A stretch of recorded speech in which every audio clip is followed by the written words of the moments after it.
Welcome to the Federal Highway Administration's informational DVD on shoulder and center line rumble strips and rumble stripes. The purpose of this video, Rumble Strips, a sound investment, is to introduce you to a cost-effective treatment that has been proven to provide results by saving lives.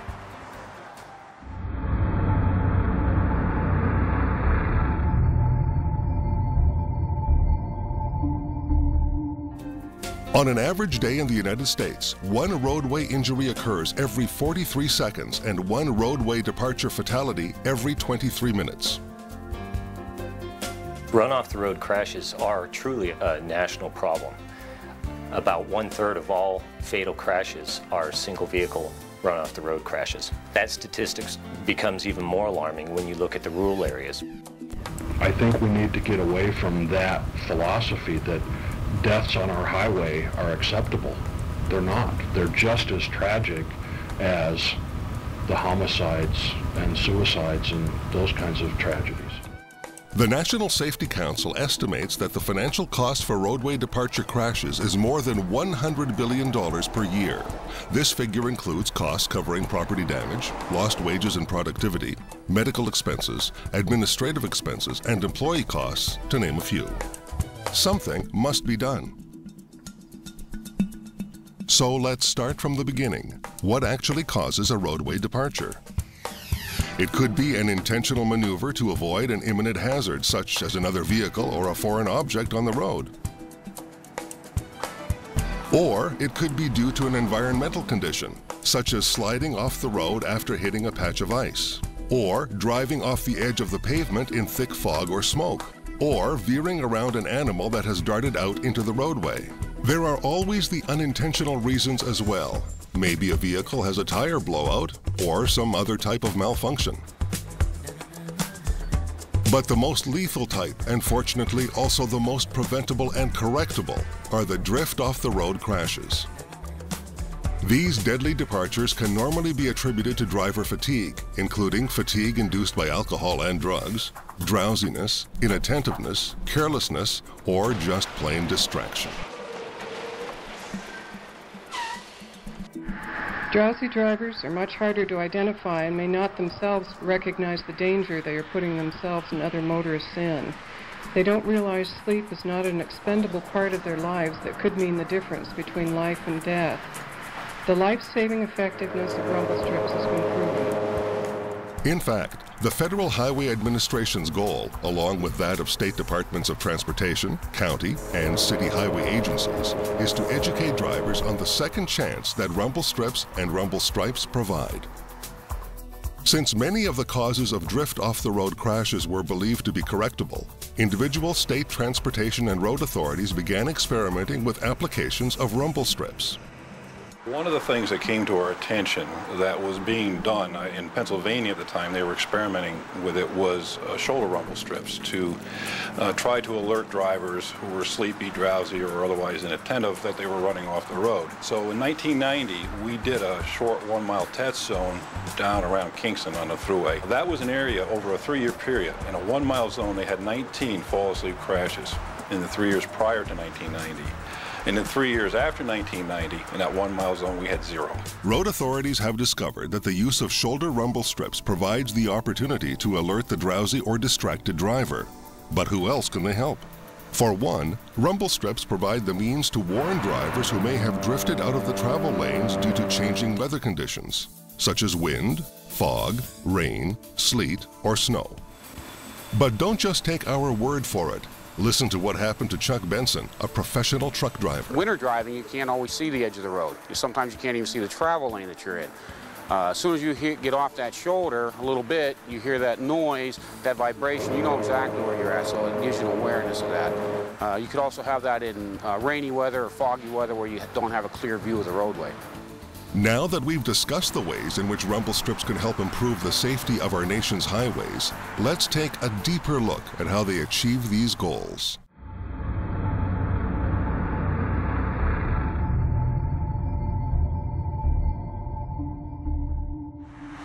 So, can we reduce run-off-the-road injury and fatality crashes?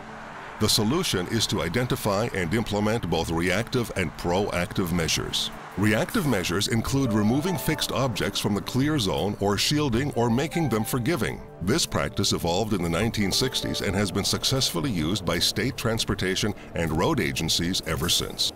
Road shoulder and centerline rumble strips are a proactive measure, as they actually help to prevent drivers from leaving the travel lanes of the main roadway. With the growing record of independently documented state and federal studies on the effectiveness of rumble strips, an increase in the installation of rumble strips on many high-volume roads throughout the nation has occurred over the past 10 years. As a result of the effectiveness of rumble strips, efforts have recently led to the installation of rumble strips on many two-lane rural roadways as well. In recent years, a further enhancement to rumble strips has been implemented in many jurisdictions, the rumble stripe. A rumble stripe consists of painting a line over the top of a rumble strip.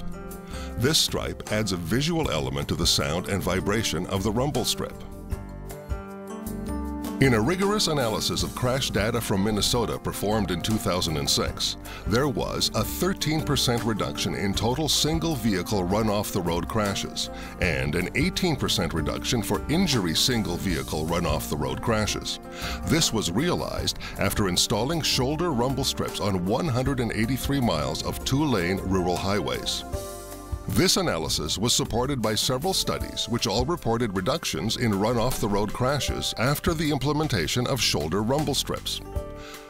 The success of shoulder rumble strips appears to have led several states to require the incorporation of shoulder rumble strips on 3R projects, that is, resurfacing, restoration, and rehabilitation on limited access roadways.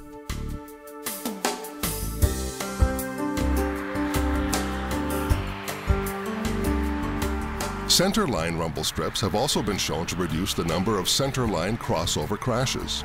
In a study performed by the Insurance Institute for Highway Safety in 2003, using data from several states, it was found that there was an overall 25% reduction in head-on and opposing direction side swipe injury collisions.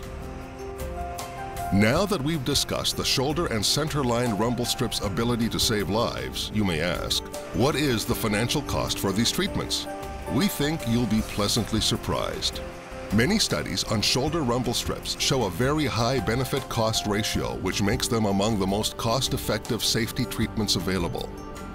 This makes shoulder rumble strips more cost-effective than any other safety treatments, such as guardrails, culvert end treatments, and slope flattening. In a Maine Department of Transportation survey of 50 state DOTs, a benefit-cost ratio of 50-to-1 for milled rumble strips on rural interstates nationwide was identified.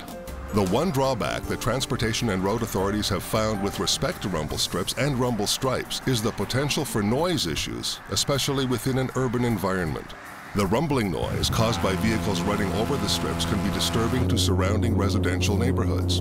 However, treatments exist to help mitigate this. Let's take a look at some potential solutions. There was a concern on the Thruway's part because of complaints that we received about the noise that the rumble strips caused. In response to those complaints, we did go out, we did observe that, in fact, they were legitimate. And as a result of that, we originally had placed the shoulder rumble strips 4 inches off the edge of pavement. Now, with any installation, and the old ones, we went back and redid them. On the right shoulder, we placed them 16 inches off the edge of pavement. On the left shoulder, 12 inches off the edge of pavement. And we found that that significantly reduces the inadvertent hits of people just drifting slightly off the pavement. Now that we've shown how rumble strips can be used to help increase the level of safety and reduce crashes, let's address how the rumble strips work.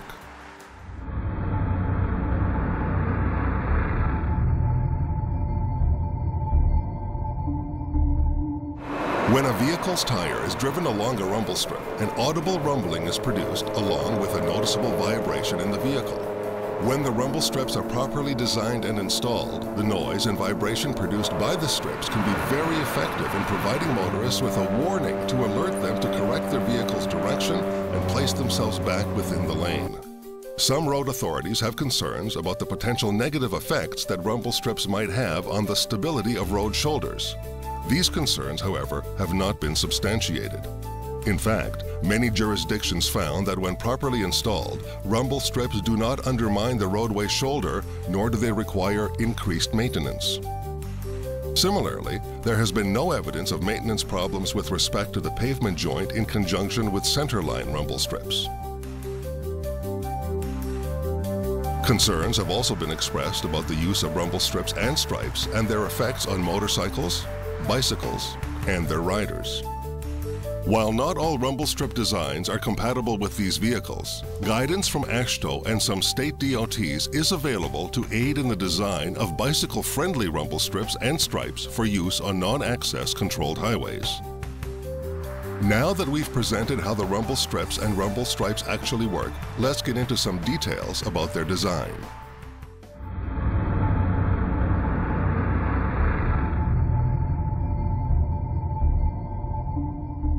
Because there are a number of different ways in which a rumble strip can be designed and implemented, they can be broken down into groups, including milled, rolled, formed, and raised. Milled and rolled are the most widely used type of rumble strips, so we will concentrate on those. So, how are they designed? Milled rumble strips are designed so they can be installed on existing road shoulders or on new road shoulders. A milling machine cuts individual strips into the roadway by shaving down the asphalt. Rolled rumble strips, however, can only be installed on a new road shoulder before it has cured. This is because the strips are actually pressed or rolled into the asphalt using a rolling compactor with a specially designed roller. While rolled rumble strips are in use in some jurisdictions, in various tests and applications, it has been found that milled rumble strips are more effective than rolled.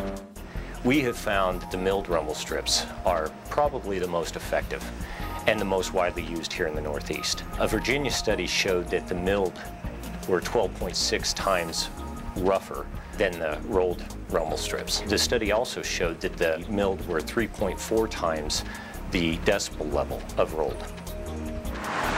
Rumble stripes can be painted over the top of milled or rolled rumble strips. These stripes add a visual cue to augment the vibratory and auditory aspects of the rumble strip. The basic design of a rumble strip can be explained in 5 elements: spacing, longitudinal width, transverse width, tire drop, and depth. Center-line rumble strips are very similar in design to that of shoulder rumble strips. However, they're placed down the middle of the roadway.